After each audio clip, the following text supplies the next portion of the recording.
Oui, bonjour, bonjour Brigitte Lay, bonjour Sophie Peters. Alors, vous êtes en couple depuis 10 ans, hein, vous, c'est ça? En fait, c'est une situation pas compliquée, mais un peu pénible à vivre. Parce que je suis pas vraiment en couple, c'est une personne que j'ai rencontrée quand on avait 25 ans. Oui. Une rencontre très lumineuse, et puis ensuite on s'est séparés, enfin, etc. Elle a fait sa vie, j'ai fait la mienne, et on s'est retrouvés en 2010. Oui. Et on a eu des moments très très drôles, très très agréables à vivre. Seulement, cette amitié qui redébutait en 2010, pour moi, s'est transformée en sentiment amoureux, quoi. Et donc, cette personne qui était devenue adulte comme moi, bien sûr, n'avait plus de libido. Voilà, donc moi, je m'étais un peu attaché à elle, et comme après l'attachement, en général, il y a le désir qui arrive. Eh bien, je désirais cette femme, et en fait, comme elle n'avait plus de libido, la relation a été une relation platonique ou d'amitié, et ça a généré chez moi une forme de frustration assez pénible à vivre. Bien sûr, oui. Voilà. Et en fait, je la vois toujours depuis 10 ans, donc elle est toujours dans cette relation amicale. Et alors que moi, Alors, est-ce qu'elle est dans une relation amicale, ou est-ce qu'elle vous aime aussi, mais qu'elle n'a pas de désir sexuel? Ou est-ce qu'elle est simplement, elle vous considère simplement comme un ami? Parce que elle peut aussi vous aimer, mais ne plus avoir envie de plus avoir de sexualité, tout simplement. Hein. C'est pas la même chose. Oui, alors je pense que là, effectivement, elle m'a dit qu'elle m'aimait trop, qu'elle m'enfait fort, etc. Mais sur le plan sexuel, effectivement, il n'y a aucun... Et ça, vous comprenez pas qu'elle puisse dire qu'elle vous aime et ne pas vous désirer?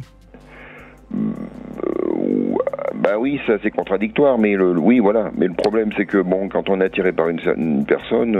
Non, mais que vous ayez envie d'elle, c'est normal, Patrick. Je suis pas en train de dire que c'est pas normal. Oui. Mais il y a des femmes qui peuvent aimer sans désir. C'est ça qui est compliqué à comprendre pour un homme, mais ça existe. On en est là, oui. Donc, vous en avez parlé tous les deux c'était quoi sa sexualité avant vous? D'où elle vient? C'est quoi son histoire, elle, de femme avec sa sexualité? Est-ce qu'elle en parle volontiers? Est-ce que elle peut se confier à vous? Est-ce que vous pouvez en faire un sujet ensemble sans que ce soit un enjeu? Vous voyez, sans qu'il y en ait un qui attende quelque chose et l'autre qui doit réussir ou lui faire plaisir. Est-ce que vous pouvez justement en parler, on va dire, en amitié?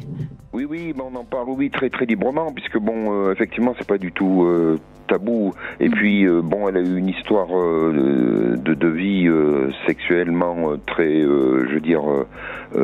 intense, mais elle n'a jamais joui, dit-elle, avec les hommes. Puis elle a eu des chocs psychologiques dans sa vie, alors peut-être que ça a créé cette absence de désir, qu'il n'y en a plus, en fait, cette absence de libido. Est-ce qu'elle s'en occupe de sa libido, Patrick? Parce que vous avez l'air très intéressé par le sujet, mais elle, est-ce que c'est un sujet pour elle? C'est-à-dire, est-ce qu'elle consulte, je sais pas, un psy, un sexologue, un gynécologue? Non. Enfin, est-ce qu'elle explore ça pour elle, ou elle veut pas en entendre parler? Ça l'intéresse plus du tout? Ah non, ça n'intéresse plus du tout. Puis au contraire, elle dit qu'elle s'est libérée presque de quelque chose qui crée des tensions chez elle. D'accord. Voilà. Donc c'est sans espoir. Oui, c'est pratiquement sans espoir. Oui, tout à fait. Ou à moins que sa libido revienne, c'est ce qu'elle espère. Alors, est-ce qu'elle accepte qu'il y ait de la tendresse entre vous? Est-ce que vous pouvez la toucher sans qu'elle vous repousse? On se prend par la main, alors c'est complètement, c'est assez complexe comme situation, on se prend par la main, vous dormez ensemble? Vous partagez le même lit? Ouais, à un moment donné, oui, on dormait ensemble, mais voilà, c'était maintenant elle préfère dormir seule, parce que elle a besoin d'espace, manifestement. Mais est-ce que vous pouvez la prendre dans vos bras, l'embrasser, sans qu'elle vous repousse? Oui, ça, elle est très dans l'affection, mais elle est plus dans la recherche. Ça, j'ai compris. Et est-ce que quand vous l'embrassez, que vous la prenez dans vos bras, vous avez un désir fort qui vous envahit? À un moment donné, oui, il y avait un fort désir. Et aujourd'hui? Et puis avec le temps, tout finit par s'étioler, quoi. Oui, donc c'est beaucoup moins fort. Vous acceptez d'être la frustration. Ça ne vous fait plus souffrir. Toujours un peu, mais beaucoup moins, on va dire. Ouais, c'est ça. Toujours un peu, mais beaucoup moins. Et est-ce qu'elle accepterait que vous ayez des relations sexuelles ailleurs? Ah oui, complètement. Au contraire, elle me dit, mais va voir ailleurs, c'est un tristement. Alors, elle vous le dit, mais est-ce qu'elle l'accepte? Ça, je sais pas.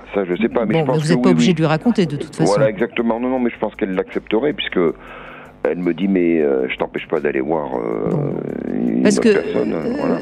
Patrick, pour l'instant, compte tenu de ce que vous nous dites, moi je crois que si vous êtes bien avec cette femme, que vous êtes heureux, vous l'aimez, que vous avez une vraie belle relation, pourquoi pas vivre en bons amis, si je puis dire, et puis vous satisfaire sexuellement ailleurs. C'est pas incompatible. Ah, pas du tout, non. C'est pas incompatible, non. Mais et puis vous verrez bien comment ça évolue. Et à la limite, moi j'aurais presque tendance à dire que si elle peut deviner que sexuellement vous vous épanouissez ailleurs, ça peut peut-être réveiller sa libido. Ah, peut-être, oui, je sais. Alors là, au niveau de la libido des femmes, je dois dire que je comprends pas grand-chose, mais on m'a dit que ça n'existait pas, que c'était hormonal, mais non, mais oui, mais bon, Alors, ça, on peut pas vous répondre. Si on l'avait, elle, à l'antenne, on pourrait peut-être trouver des pistes, mais là, on peut pas vous répondre puisque c'est elle. Mais ce qui est sûr, c'est que de toute façon, vous avez aucune raison, à partir du moment où elle ne veut pas de sexe, de vous priver de sexe. Ah oui, complètement. Et elle ne veut pas en faire un sujet, alors que vous, c'en est un pour vous. Donc, c'est à vous de prendre ce sujet comme vous le pouvez, sachant qu'elle ne veut pas. Et elle ne veut même pas ni en parler, ni consulter, ni essayer de faire quelque chose avec ce libido. Elle a décidé d'y renoncer. Bon. Apparemment, oui. Voilà. Donc, dont acte pour vous. On dit souvent que la liberté commence là où s'arrête celle de l'autre. Donc, c'est à prendre ou à laisser, en quelque sorte. Vous voyez ? Donc, soit vous la prenez telle qu'elle est, et vous faites l'amour ailleurs et vous vous épanouissez sexuellement ailleurs. Il faut exercer la vôtre surtout, votre libido à vous, parce que sinon la vôtre est empêchée par elle. Soit vous la quittez, vous voyez, mais vous pouvez pas. Là, je sais bien que vous appelez pour trouver une solution, mais on peut pas vous donner une solution pour qu'elle retrouve sa libido. Ah oui, je comprends bien. Si elle appelle, on peut peut-être l'aider. Mais nous, là, on ne peut pas vous aider. Oui, mais le conseil que vous donne Brigitte, c'est de ne pas lier la vôtre à la sienne. C'est-à-dire, à partir du moment où la sienne est empêchée, que ça n'empêche pas la vôtre. C'est ça que vous dit en substance Brigitte. Et ça, c'est très important et j'insiste là-dessus parce que c'est ça aussi qui fonde une liberté dans un couple et qui peut garder de l'engagement et de l'attachement. Tout ça n'est pas incompatible, mais c'est chacun exercer son autonomie, donc sa responsabilité et l'autonomie sur ses besoins. Et donc, ne pas considérer que c'est l'autre qui doit nourrir ses propres besoins. Vous avez un besoin finalement qu'elle ne peut pas nourrir, c'est ce qu'elle vous dit. Alors, qu'est-ce que vous allez faire de ce besoin? Soit vous lui en voulez, vous êtes frustré, vous êtes malheureux et ça entache la relation, soit vous prenez la responsabilité de ce besoin qui est évidemment naturel, légitime, tout ce qu'on voudra. Et à ce moment-là, vous trouvez, vous, le moyen de nourrir ce besoin-là avec effectivement la tristesse de ne pas pouvoir le faire avec elle, mais peut-être, et ça je pense que ça peut être une piste, vous verrez aussi si ça la fait bouger, parce que quand on veut changer l'autre, il suffit de se changer soi-même. Donc il y a peut-être quelque chose à bouger là. Alors le risque que vous prenez, qui serait un risque positif pour vous et négatif pour elle, c'est que vous rencontriez une femme avec laquelle ça ira bien, et à ce moment-là, tant pis pour elle. Et le problème, c'est que le tant pis pour elle, ça me paraît difficile, parce que quand on est attaché à quelqu'un, ce qu'on pourrait appeler de l'amitié forte.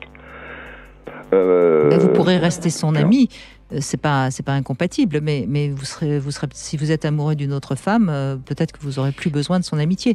Vous voyez, mais pour ça, il faut vous autoriser votre liberté. On parle aujourd'hui de l'engagement et de la liberté. Là, vous entravez votre liberté au nom de l'amour que vous lui portez. Mais c'est faux, ça. C'est pas comme ça qu'on doit aimer. On doit pas aimer au point de ne pas se respecter. Voilà. À vous d'y réfléchir, en tout cas, Patrick. Merci de votre appel, Patrick, parce que c'est un sujet évidemment très fréquent quand on s'engage. Évidemment, jusqu'à quand on va se renier ou pas. C'est toute la question du sujet du jour.